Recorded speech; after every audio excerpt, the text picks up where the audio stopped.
All right, it's BourbonBlog.com. I'm Tom Fischer here with my good friend Pat Melton, who's with the Georgetown Police Department, but formerly you were the sheriff in Franklin County, weren't you? Absolutely. Yes, sir. And we got to know each other several years ago as BourbonBlog.com was, it was a crazy story. It was sad and just something we would have never expected, but we really followed the story from 2013 to 16 with you. And tomorrow Heist comes out. You've seen Heist. You were able to screen it early. You're in Heist. Yep. You think, and we don't know for sure, but you think I'm in it with you at some point, right? I understand that the Bourbon Blog may have made Tom Fischer might have made a cameo appearance in the Heist. We'll see. It's going to come out. I'm going to be watching late tonight. I'm excited to see it. But what are your thoughts on it? You watched it last night. What do you think? I think it's neat. I think it is just one heck of a story. The hard work that went into that case, and the emotions of it. You wind up being. My guys worked hard. There was a lot of doubt about that case. Oh, it's a publicity stunt by Buffalo Trace. I knew it wasn't, but right. People wanted to think. Some people thought that it was. Others said they'll never solve it. They'll never get this case. They'll never figure it out. Well, by golly, I looked in the camera at one press conference, and you were there, and I said, "We will solve this case." Yep. And we did. Yes. And the interesting thing about this whole story is, at the end of the day, it wasn't just one person that stole the Pappy. Originally we thought it was the one case and the one call of the $26,000 worth of Pappy. Just a little bit, you thought at first, yeah, right? And it wasn't. It was a whole lot bigger than that. Right. And we're very, very surprised when all the barrels started coming, and then bottles started coming, and we started doing everything, the steroid side of it, and right. involvement with like Frankfort PD, their involvement in it, and state police, and it went to places that I never dreamt in a million years. And I'll be quite honest, I never knew that steroids in law enforcement and or the fire service was such a huge deal. I get it, get it now, and I understand why. Right. But I had no idea. I mean, I guess I was really naive in the fact that actually happened, and of course it did. And I immediately had my staff tested because I didn't want anybody to say, "Oh, well, look at them. This one's doing it and that one's doing it." Right. I called a staff meeting, and at 10 minutes after everybody showed up, I had a drug testing company come in my office, and they tested everybody. And 2 weeks later, we got the results, and everybody passed. So nobody could say anything that the Franklin County Sheriff's Office, and I had to do that for twofold. Number one was I wanted everybody to know I wasn't going to tolerate it. Right. But two, I also wanted to prove that we were clean and that I had ethical and honorable men and women that worked with me. Right. But at some point, and obviously your team did an amazing job, but at some point there was some element of knowing that some of these, whether they were politicians, who was actually involved or friendly with Toby Curtsinger. There was somebody that had to have been, right? He keeps referencing that there was judges and politicians and the upper echelon of people. Right. He was rubbing elbows with, and when you watch it, you'll see exactly how he says it. I don't know. I'm not sure. We don't know for sure. He's just saying that. No, he's saying that just like he says, I didn't do it. I wasn't doing this. Right. And it shows him and tells the story of the things that he did. And to me, this was strictly professionalism. It was work. It was a theft case. And my plan was, because we thought it was the original theft, was we thought that we'd make it hot. Well, how do you make it hot that you can't move anything? You get it out there. You kept pushing it. We got it out there, and I started having to have daily press briefings, which I was blown away by. That we have press briefings daily on bourbon, and this thing got a cult-like following, and we made it hot. Right.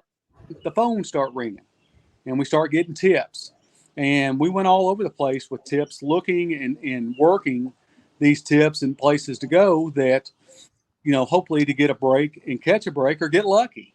And then one day we finally got lucky and we got the tip. And when that tip came in, our detectives immediately went up towards the property, went on the radio tower line and could see, and the wind shifted and they could smell bourbon from the 5 barrels that was behind the outbuilding at Toby and Julie Curtsinger's house. So, that was enough. We were able to get a search warrant. They were able to see something. We were able to get a search warrant off that and then execute that search warrant. That's when the case blew wide open. All right. So Pat, tell me about some of the tips you got. Were there some crazy ones?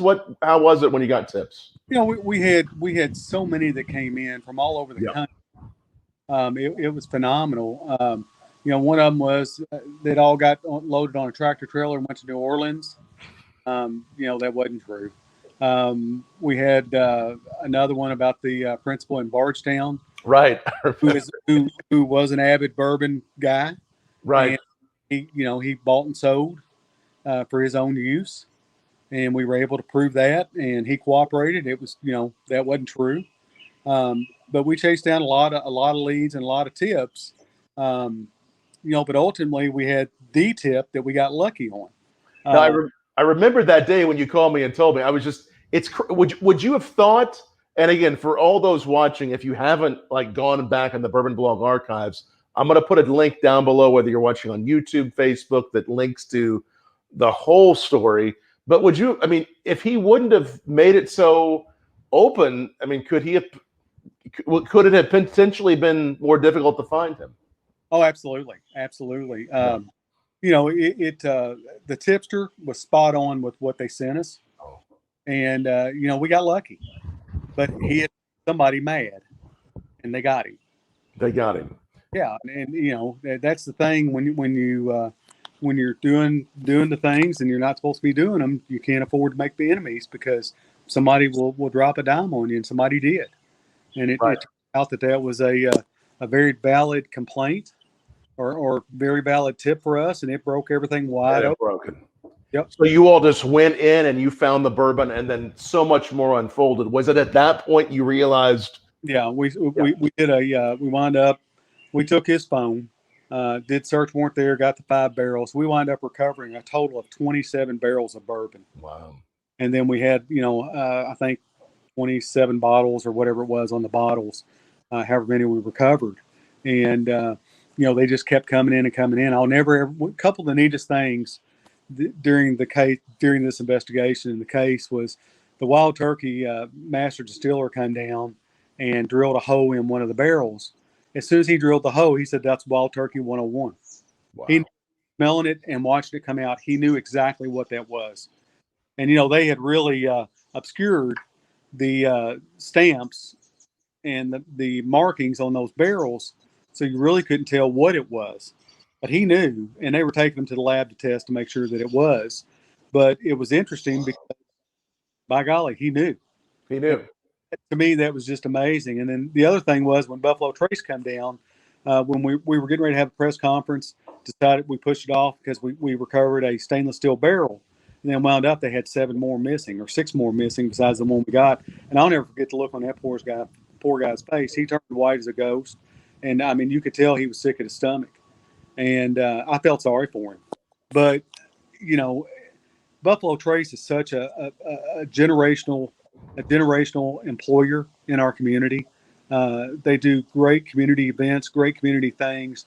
They're making a multi-million-dollar investment. I think close to dollars, and they're filling the new rick houses as fast as they're building them. They're building 100,000, or getting more 100,000-gallon vats. And, the things they're doing here, it's huge for our community. It's got great people that work there. Oh, yeah. The generational employees that are there, they're wonderful people. Yeah, they are such great people. Yeah. And I hate this tarnished. If it tarnished their reputation, it should, because 99.9% down there are outstanding, work hard, and they're God-fearing people. And, it was neat to meet them and talk to them. Very honest, open, hardworking folks. And so glad that we got who was doing that down there, and that was Toby Curtsinger and a couple of others. But before that tip, did you have any leads on Toby? Was it? No. Before that one tip, the tip is what did it. And he had sold this. It was basically a bourbon kind of gang that had sold this to a variety of people in the community, right? Oh yeah, they were stealing, and I mean, we recovered bourbon out of 6 counties. We had Wow. other agencies that we worked with that helped us, and we recovered bourbon out of 6 counties. And it finally got to the point, Tom, with that tip, and that tip leading us to Toby Curtsinger. And Toby was talking till Julie got there, and Julie said, "You need to shut the F up now," and he did. But we executed a search warrant at the house, and Right. really went through her bedroom, went through their bedroom, really, really thoroughly. But not so much the rest of the house, now, nor the kids' rooms or anything else. We did do a thorough search, and we were able to piece together pictures of Pappy Van Winkle that he had listed and sold. Wow. We were able to list pictures, and inside the dash, or inside the front seat of his pickup truck, he had a picture of a bottle that he had sent to somebody, and we were able to piece all that together. And then we started working on it. We did a controlled delivery on the steroids, and we had a shipment and we had that it was flagged, and we wound up doing a controlled delivery with the postal inspector out of Lexington. He dressed as a postman and delivered. We had an anticipatory search warrant, so we got all those steroids off that, which tied. And then the challenge was well, how do we tie both sides together? And working with Zach Becker and Larry Cleveland to come up with the attorney's office, I mentioned to the detectives, I said, hey, let's draw 2 lines. Let's draw a bourbon side, and let's draw a steroid side, and let's Right.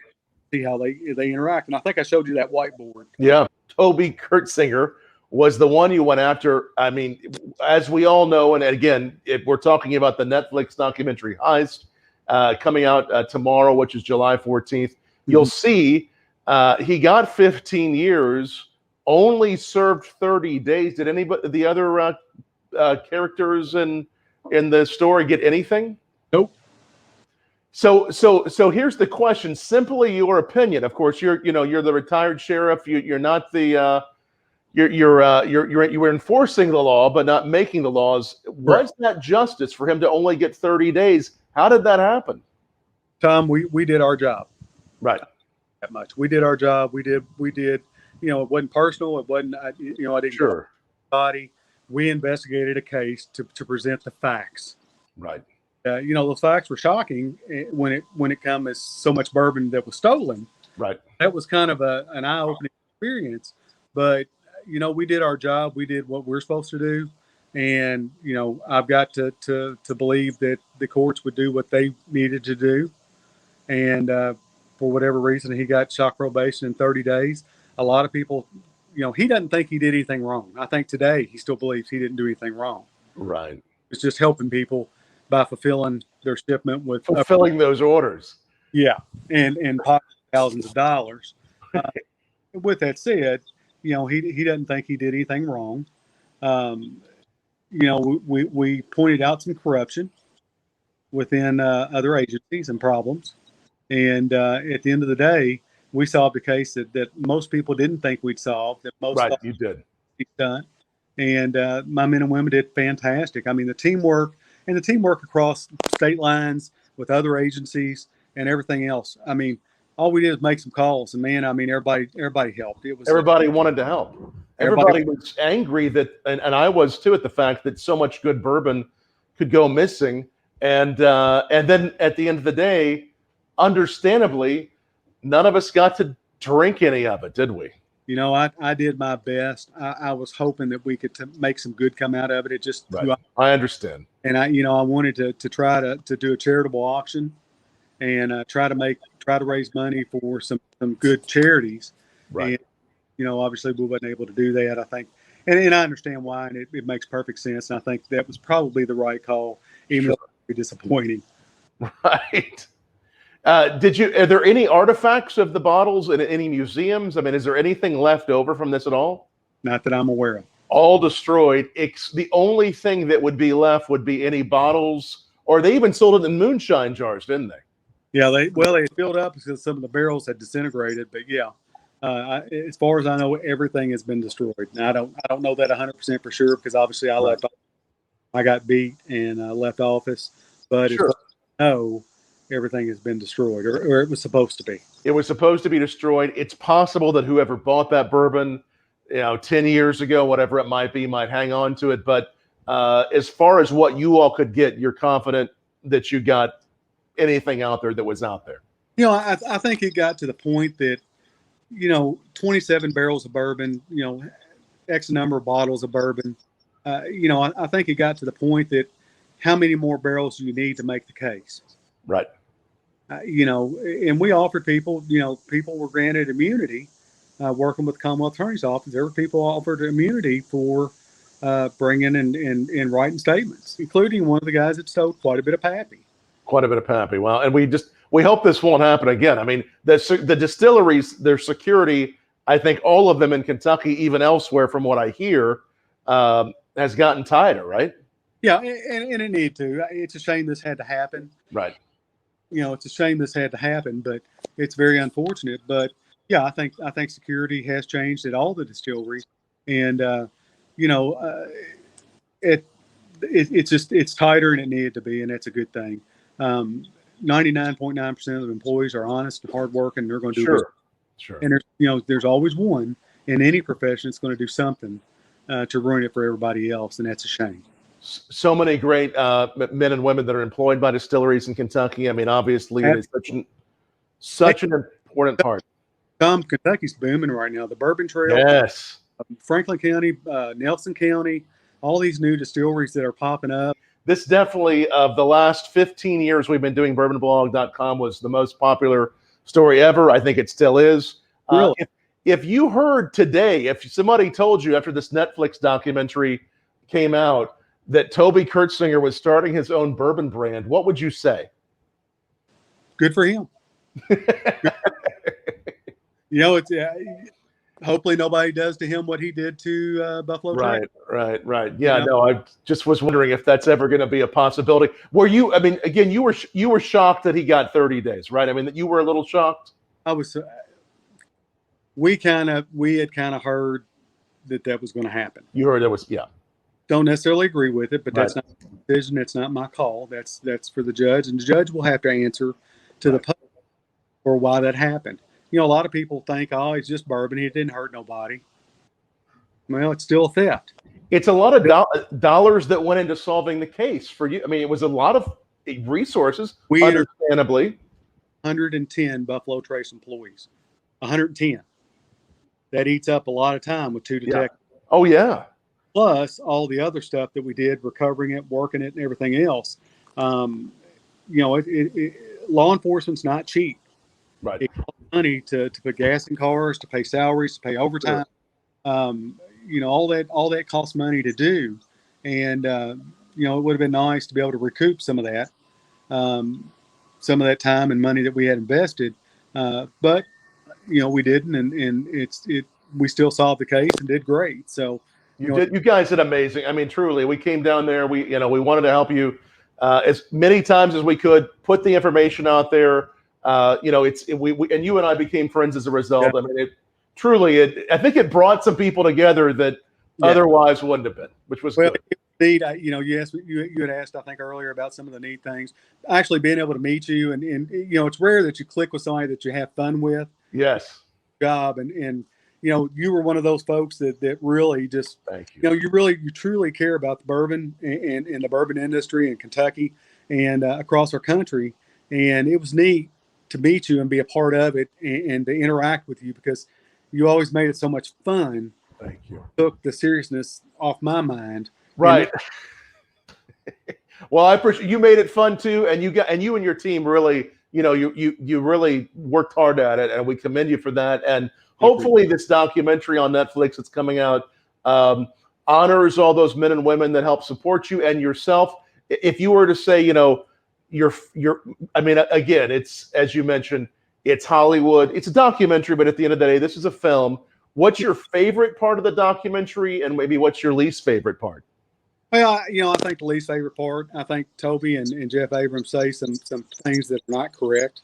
Right. A media whore and the unsafest place to be is between Pat Melton and the camera. That's not true. No, it's not true. No, it's not. We were able to work the press, right, we used it to help us, because if we didn't, they were going to do something. We Right. might them to get our message out and get the information that we need and help get it out. And we were good at doing that. Right. The other side of that is, I was called a Boy Scout, which I think is an honor. Right. Of course. I'll take that because I am honorable and ethical, and I work hard. And I worked hard for the citizens of Yes, you did. our Commonwealth. Yeah. And, my motto was, we're always going to do the right thing. And I think you've heard me say that. You heard me say it to the guys. Yes. And I think that's always important. I think getting beat was one of the worst things. Did I think this had an impact? Absolutely. When you have other agencies involved and they don't like it, I actually took a subpoena to the chief for Mike Wells, and he said, "Well, what's this all about?" And I said, "Chief, I can't tell you about it right. I can't talk to you about it right now." And I couldn't. That's what I was told. So I did as I was told, and I think that offended him. But obviously, there's some anger issues there, and he'll have to work through those himself. And, for Toby, it was never personal. It was never personal Sure. for Jeff or anybody else. It was strictly doing my job. And I did it. Did it hurt? Probably. They came after me with both barrels. And, I've never called anybody anything. I never said a bad word about any of my opponents. Right. And Right. integrity and honor something, and doing the right thing something. We had a first-class sheriff's office. We got accredited, which speaks volumes to the way we did business. And I'm proud of all that. We accomplished a lot. And I'm excited that we solved this case. I'm thrilled about this documentary. I think everybody's going to enjoy it. Very exciting. Just keep in mind, it's Hollywood. It's Hollywood. But I think everybody's going to enjoy it. It's a great story, and they did a really good job telling the story. And were you pleased with the actor that played you? I mean, well, I look totally different now. I'm gonna stick with that. I was huge back then, and I don't know that I realized I was as big as I was till I saw myself last night. And they say TV adds 30 pounds to you, right? That's what I've heard. Well, now, here's the question. We're not going to have you call anybody any names, but if you were called a media whore by Toby, has anyone ever called Toby a bourbon whore? Because, I mean, he had a little bit of it laying around. He had a little. I tell you what, man, that guy. I mean, you talk about a racket. He had a racket going because, I mean, you wanted something you couldn't get in the store. All you did was make a phone call or a text, and he had it for you. And that's called theft by unlawful taking. That's called criminal syndication. All the guys that was involved in it, and he was found guilty of that. In the couple years that we followed the story in 2015, we went into that press conference with you. Guns, steroids, bourbon. I mean, that was probably one of the most interesting sights ever. I mean, what did that day feel like for you? Oh, it was hugely emotional, being able to solve the case, being able to solve it, charge people, all the things that we got. And I was just really, really proud. I was proud of my staff. They did a phenomenal job. We worked hard. And, hindsight, looking in the camera and saying, this is a solvable case. I'm going to solve this case. Lord, that was stupid. But it turned out well. And very humbling, very proud. Some of the things that it didn't cover was him taking a gun out and shooting it in the bank. There's things. 2 supervisors got fired because of Toby Curtsinger. Good people that didn't do anything wrong. He set them up. There's a lot. Oh, wow. A lot more that supervisors at the distillery. Yeah, they caught him. And there was a little corruption uncovered in the government too, right? From what you said. Correct. Right. Are you able to talk about that at all, or? I'd rather not. That's all right. We did the right thing and took care of the right things. And at the end of the day, it's done. And it's on to a new chapter in my life right now. I'm very happy at Georgetown PD. Chief Bossy over there is wonderful. The team I work with, the men and women over there, it's everything it's supposed to be, and I'm having a ball. Well, do you think it'll happen again in your lifetime as you're serving? Boy, I hope not. I certainly hope not. It put some gray hair on me, and lost some more hair, and I hope not. I hope people are smarter than that. And you, again, well done on everything you and your team did back then. It'll be nice to see how the story is told. I can't wait to see it.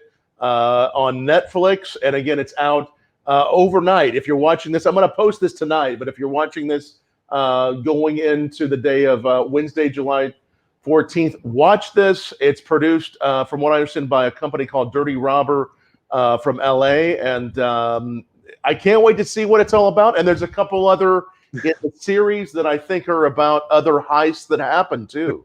2 more. Yeah. There's a total of 6 hours. The Bourbon King is the 2-hour documentary on bourbon, obviously, and in our story. And Right. I can't wait for everybody to see it and see the reaction. It's neat. I think everybody will like it. I think it's pretty cool. But what a story! I mean, it's just such a tremendous story to hear and see and tell and be a part of. I'm truly humbled. Who were you really hoping was going to play you, though? If you had your pick, who would you have cast? I don't know. We'll see. We'll see. I don't think that this is done. I think there's some other things. There might be some other ones. Maybe Bruce Willis in the future might play your part. I'm just thinking, now I'm thinking more like Tom Cruise. I don't know. Tom Cruise might. It could happen. Well, congratulations on this. And again, everybody, check out, I'm going to keep the link below, the whole story that Bourbon Blog told from several years ago. And Pat, it's always good to see you. I will hopefully see you soon. I'll bring you some bourbon and we'll have some there in Kentucky. Sounds good. I'm hoping we may see each other on the speaking circuit around somewhere. I would love that, my friend. Awesome. Cheers to you. Thanks so much for joining me. And I'm going to stay up tonight to watch this.